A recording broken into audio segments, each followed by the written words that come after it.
Assalamualaikum warahmatullahi wabarakatuh. Perkenalkan, nama saya Dwi Lestari.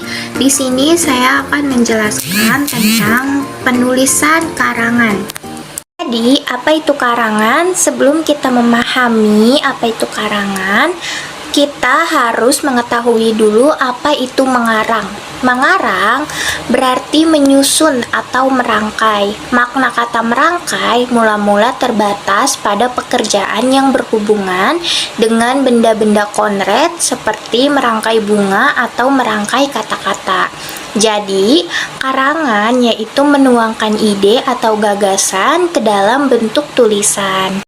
Penggolongan karangan menurut bobot isinya yaitu ada 3. Yang pertama karangan ilmiah, yang kedua ada karangan seilmiah atau ilmiah populer, dan yang ketiga ada karangan non-ilmiah. Berikutnya ada penggolongan karangan menurut bobot isinya.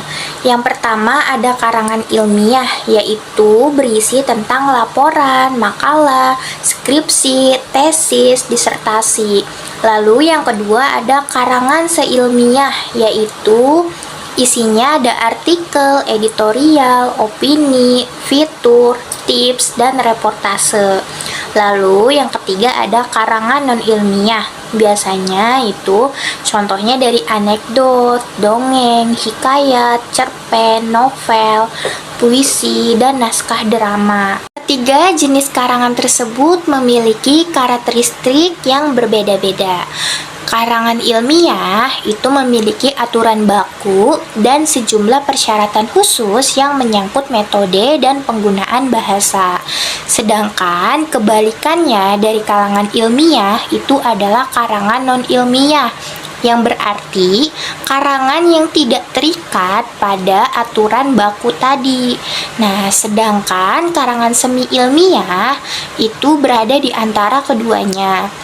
Dan yang akan sering dipakai pada mahasiswa adalah karangan ilmiah dan semi ilmiah atau ilmiah populer.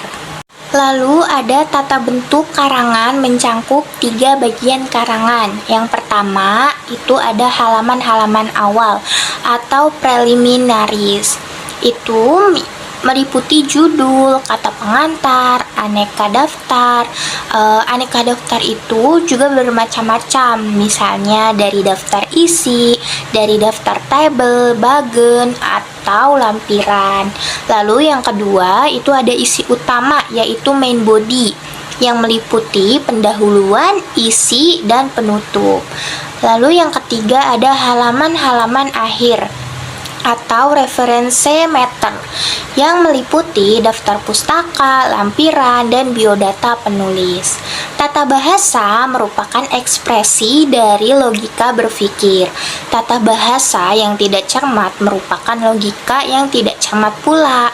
Oleh karena itu, langkah pertama dalam menulis karangan ilmiah yang baik adalah menggunakan tata bahasa yang benar. Golongan karangan menurut cara penyajian dan tujuan penyampaiannya yaitu ada 6 caranya. Yang pertama ada karangan deskripsi. Jadi, karangan deskripsi merupakan karangan yang lebih menonjolkan aspek pelukis sebuah benda sebagaimana adanya. Lalu yang kedua ada karangan narasi. Jadi, karangan narasi adalah suatu bentuk tulisan yang berusaha menciptakan, mengisahkan, merangkaikan tindak-tindak perbuatan manusia dalam peristiwa secara kronologis atau yang berlangsung dalam suatu kesatuan waktu. Lalu yang ketiga ada karangan eksposisi. Karangan eksposisi merupakan wacana yang bertujuan untuk memberitahu, mengupas, menguraikan, atau menerangkan sesuatu. Yang keempat ada karangan argumentasi. Tujuan utama karangan argumentasi adalah untuk meyakinkan pembaca agar menerima atau mengambil suatu doktrin, sikap, dan tingkah laku tertentu. Lalu ada karangan persuasi, yaitu adalah karangan yang bertujuan membuat pembaca percaya dan yakin dan terbujuk akan hal-hal yang akan dikomunikasikan mungkin berupa fakta. suatu pendirian umum, suatu pendapat atau gagasan, ataupun bisa juga dari perasaan seseorang. Lalu yang keenam atau yang terakhir itu ada karangan campuran. Isinya dapat merupakan gabungan eksposisi dengan deskripsi atau eksposisi dengan argumentasi. Kesimpulannya, beberapa penulis berpendapat bahwa mengarang adalah pekerjaan yang merangkai kata, kalimat, dan alinea untuk menjabarkan atau mengulas topik dan tema tertentu guna memperoleh hasil akhir berupa karangan. Pengertian karangan menurut hemat penulis adalah hasil penjabaran suatu gagasan secara resmi dan teratur tentang suatu topik atau pokok pembahasan.